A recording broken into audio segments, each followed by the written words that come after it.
যে মুখ্যমন্ত্রীর হাতে 25টা দপ্তর, ভারতবর্ষের কোথাও কোন রাজ্যের মুখ্যমন্ত্রীর হাতে 10টির বেশি দপ্তর নেই। আর একজনই মুখ্যমন্ত্রী নিয়ে যাব 25টা দপ্তর। স্বাস্থ্যমন্ত্রী নাই, স্বাস্থ্যমন্ত্রীর দায়িত্ব মুখ্যমন্ত্রী। শিক্ষামন্ত্রী স্বাস্থ্য দপ্তর, পূর্ত দপ্তর, বিদ্যুৎ দপ্তর, বন দপ্তর, সমস্ত দপ্তর নিয়ে ম্যানেজমেন্ট স্টেটমেন্ট খাইতে হলো। পরিস্থিতি চিন্তিত হলো, যার কারণে ত্রিপুরার রাজনীতি অত্যন্ত ভয়ঙ্কর। এটা কোন রাজনীতি? করোনা ভাইরাস নিয়ে অজুহাত কোনোই, করোনা ভাইরাসের অজুহাত দেখিয়ে রাজ্যের সমস্ত বিরোধী দলের কণ্ঠ রোধ করার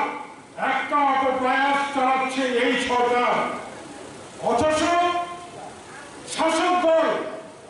বিজেপি, বিরোধী দলরা, শাখা সংগঠন, যে জোট সঙ্গে আইপিএফটি বরাকায় সরকারি প্রোগ্রাম, বেসরকারি প্রোগ্রাম, বিভিন্ন প্রোগ্রাম কর্মসূচি যেমন গঙ্গে রাজনীতি কর্মসূচি খাইতে মোটা হল বলেছেন তিনি বাবুজি খাই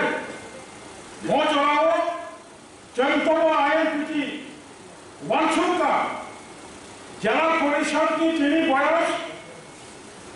36 বছর মঞ্চ এডিসি ক্ষমতাও যারা প্রকৃত পক্ষে এডিসি গুরুত্ব বুঝলেন,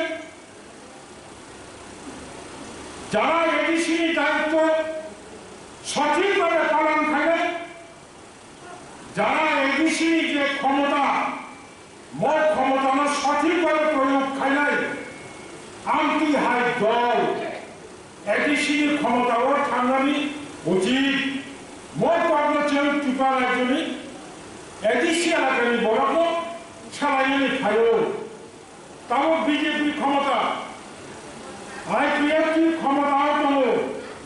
অনেক কল্পনা ছাড়াই কিন্তু তখন বংশমানি দরকার 12 মাসও 1 বছর এবং 60 মাসও 5 বছর। তিনি 5 বছরই 2.5 বছর সরকার, 2.5 বছর বিজেপি আইপিএফটির জোট সরকার নিজে প্রশাসন, এই প্রশাসন যদি আগামী এডিসি নির্বাচনের পুনরায় এডিসিও ক্ষমতা থেকে বারবার এডিসি এলাকানি বড় ত্রিপুরা রাজ্যনি বড় বিজেপি আইপিএফটি ভাই ছক অবজামানি করাই নাই কানুনকে বিচার করে যাতে যারা এডিসি আন্দোলন খাইলে, যারা এডিসি ক্ষমতা তন্ত্র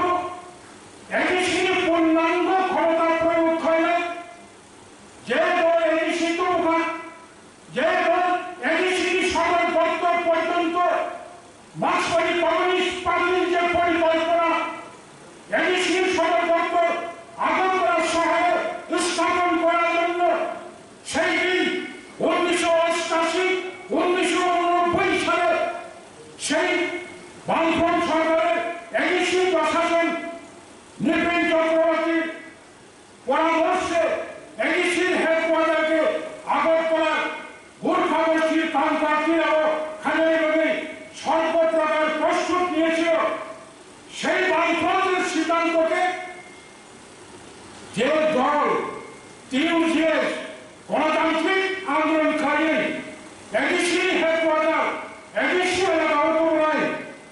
এডিসি এলাকা অটোমানি করে ত্রিপুরা কর্পোরেট ভ্রমণ করে এডিসি হেডকোয়ার্টার ভ্রমণ খুলন সামনে এডিসি সম্পূর্ণ যে ক্ষমতা প্রয়োগ করে এই ধরনের পুষ্কারী নির্বাচন এডিসি ক্ষমতা মাতুক হইল জনগণের ধারে মাথায় চলুন মোট সরকার সম্পূর্ণ ব্যর্থ। বারবার মোটর ছাড়িয়া তালুসার করা 30 বছর যে প্রতিশ্রুতি জমানি কাইসা কোনো সরকার পূরণ খাইমালিয়া প্রতিশ্রুতি পূরণ খাইমালিয়া আমি হায় অবস্থা জন্মনি বিজেপি অন্যান্য জাতীয় দল হিসেবে তেরো বরণ করে কমিউনিস্ট পার্টি আগে মার্ক্সবাদী কমিউনিস্ট পার্টি স্লোগান দেন ওই বরাবর মিছিল খায় ওই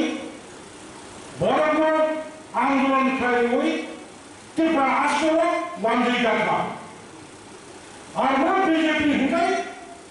খরচা বরাবর স্লোগান নিয়ে খরচা বরাবর মিছিল হিন্দু নিয়ে কাইসা কোনো আন্দোলন করে और बीजेपी हिकाई दिल्ली लोकसभा राज्यसभा भारत में संविधान संशोधन खाई कताल खाई सिटीजनशिप अमेंडमेंट बिल तुई सिटीजनशिप अमेंडमेंट एक्ट खाई तब भारत को सर्वोच्च जो लंघी जाए तंका এই অবস্থান মোট প্রশ্ন চিন্তা হওয়ার মাত্র নাই জানেন कैसा যত নিষেধ নির্বাচন হামলা নাই যত নিষেধ কেমন নির্বাচনী হামলা খাইলেন আইপিএম দল বলব আইএনপিটি হয় অন্যান্য এনজিও হয় সিটিজেনশিপ অ্যামেন্ডমেন্ট বিলের বিরুদ্ধে আন্দোলন চাই দেব সিটিজেনশিপ অ্যামেন্ডমেন্ট অ্যাক্ট বিরুদ্ধে করে আন্দোলন চাই অথচ যে বিজেপি সিটিজেনশিপ অ্যামেন্ডমেন্ট বিল पास करे हुए सिटीजनशिप अमेंडमेंट एक्ट खाई कताल आईन खाई এই বিজেপি বাই আইপিএফ की সংসার খাইয়ে সরকার চালু করব অবতম জাত বিলিটি খানা করায় মই খবর আমি চিন্তা করার না মই খবর আমি চিন্তা করার না কিষান ভাই কোনো মুক্তি নেই কংগ্রেস ভাই কোনো মুক্তি নেই তিনি এর পরিবর্তন বাংলা চিনি দাবি মায়া কেন जों किसिसा सेटिसफेक्शन सन्तुष्ट हওয়ার মানে অবস্থা ভারত সরকার স্বরাষ্ট্র দপ্তর বিজেপি সরকার নতুন নাগরিকত্ব সংশোধনী আইন তৈরি করেছে কিন্তু এখন অবধি ত্রিপুরার আইএনপিটি সহ প্রায় 70টি সংস্থা প্রায় 70টা সংগঠন সুপ্রিম কোর্টে আমরা এখনো এই নতুন নাগরিকত্ব আইনের বিরুদ্ধে আইনগত লড়াই চালিয়ে যাচ্ছি আইএনপিটি ও খরচা পিটিশনার সুপ্রিম কোর্ট তারক রায় দিয়েছে যার কারণে কেন্দ্র সরকার নতুন নাগরিকত্ব আইন পাস করলো এখনো কার্যকর করেনি কারণ সুপ্রিম কোর্ট তখন কি বাহ্যিক প্রদান করে তাও খালি সুপ্রিম কোর্টই বলে যে না ভারত সরকার তুমি এই নতুন নাগরিকত্ব আইন প্রয়োগ করতে পারবে না কার্যকর করতে পারবে না হিসাবে তো বিজেপি অবস্থান খায়ানা তো নেই শুধু সিরিয়া অবজীবনে নাম্বার ওয়ান চিনি তবে আশা করি সুপ্রিম কোর্ট ভারতবর্ষের বিভিন্ন রাজ্যের বিভিন্ন অংশের বিভিন্ন সংগঠনের যে আন্দোলন বরং নিজে ইমোশনাল বরং যেভাবে গ্রাম খাইবা দেখা সুপ্রিম কোর্ট হচ্ছেন আশা করি অবশ্যই চিনি পক্ষে রায় দেবেন অবজীবন তবে কৃষি চাপন বোখারো শান্তনু নমনিক সেকেন্ডলি ভারত সরকার মো আইন পুরো মা সরকার ভারতবর্ষের ইনলাইন পারমিট এলাকা বা ভারতবর্ষের যে যে জায়গায় সংবিধানে 6 শিডিউল মোতাবেক 6ষ্ঠ তফসিল মোতাবেক জেলা পরিষদ এলাকা বানা অর্থাৎ বিজেপি যে অনেক আন্দোলন খাইয়েছে মন্ত্রিত্ব আসতে আইএনপিটি সাইচুন 2016 নিচিনি যে সময় বিজেপি প্রথম উদ্যোগ না হয় নাগরিকত্ব আইন সংশোধন খাইনি বিল পূর্ব আগুন ছিল পেপার ওয়ান ডেপুটেশন প্রধানমন্ত্রী রাষ্ট্রপতি রয়েছেন মেমোরেন্ডাম নুলাইমান 2018 সাল আগরতলা গণ অবস্থান খাইনি করে 2018 সালে 5 তারিখ ডিসেম্বর বরমুড়া হচ্ছেন লামাকা সময়টা 12 ঘন্টা এরপরে 2019 5 তারিখ ডিসেম্বর কে পয়সা লামাকা সময়টা 2020 জানুয়ারি মাস ছিল और त्रिपुरा राष्ट्र যত রিজিওনাল পলিটিক্যাল পার্টি সময় ছাত্র সংগঠন এনজিও जों थामसा थायो সেই পর্যন্ত মহারাষ্ট্র সহ जों আন্দোলন থাকে ঠিক কিন্তু जों কাশ্মীরিয়া ঠিক তবর্ণ আইন খামানি করে কেন্দ্র সরকার মাসাকা স্বশাসিত জেলা পরিষদ এলাকা বা এই স্বশাসিত জেলা পরিষদ এলাকায় নতুন নাগরিকত্ব আইনে বহিরাজ্য থেকে বহিরাষ্ট্র থেকে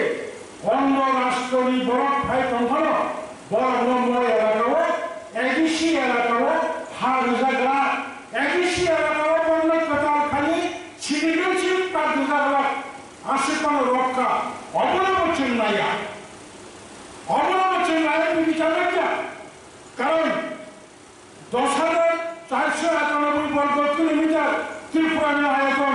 7,132 বর্গ কিলোমিটার এডিসি এলাকার আয়তন মোর এডিসি এলাকাও গোটাল খালি তাপুক যে সিটিজেনশিপ অ্যামেন্ডমেন্ট অ্যাক্ট খালি মো আইনি বিশিষ্টে ফাটানি বরাবর দায়া খানো এডিসি এলাকানি ফাটানো দায় কনফানো 2021 যখন সারা ভারতবর্ষ সেন্সাস নাই জনগণনা নাই ও জনগণনা পুরো যায় তাবুক বর্তমান ত্রিপুরাসানি যে পার্সেন্টেজ প্রমাণে সরকারিভাবে 31%, কিন্তু বেসরকারিভাবে তাবুক ত্রিপুরা রাষ্ট্র 50 থেকে 60 লাখ বরত্তম এই 39 লক্ষ রাজ্য সরকারি হিসাব মতে অবধি বাইরেও 50 থেকে 55 লক্ষ ত্রিপুরা বরত্তম তাই বাকি 15 লক্ষ 2021 সাল সারা ভারতীয় জনগণনা বড় ত্রিপুরা সিটিজেনশিপ মানথানায় ত্রিপুরানি লোকসংখ্যা নাম্বার ফাইনালে আফ্রিকায় 60 লক্ষ ত্রিপুরা সাগরী 13 লক্ষ হুকায় 31% 21 যথানো 15% যথানো অবশ্যই টিমা শিক্ষা যার কারণে বিজেপিও বিভিন্ন নির্বাচনী প্রতিশ্রুতি পালন খাইতুন কাইসা সামুবাই ত্রিপুরা একদম জব্দ খাইকা মো আইন যদি ঠিক কার্যকর হয় মাননীয় সুপ্রিম কোর্ট যদি আসেন হাজার লক্ষ বরাদ্দি যে মুসলমানি ভারতবর্ষে যে ইন্ডিজিনিয়াস পপুলেশন আসামনি মণিপুরনি নাগাল্যান্ডনি মিজোরামনি ত্রিপুরানি আসল হানি বিশারক রক্ষা খাইনি এই অংশ থাকায় সুপ্রিম কোর্ট অবশ্যই ভারত সরকার সিটিজেনশিপ অ্যামেন্ডমেন্ট বিল তো ওই পাস খাইনি আইন খাইনি অবস্থায় সংবিধান সংশোধন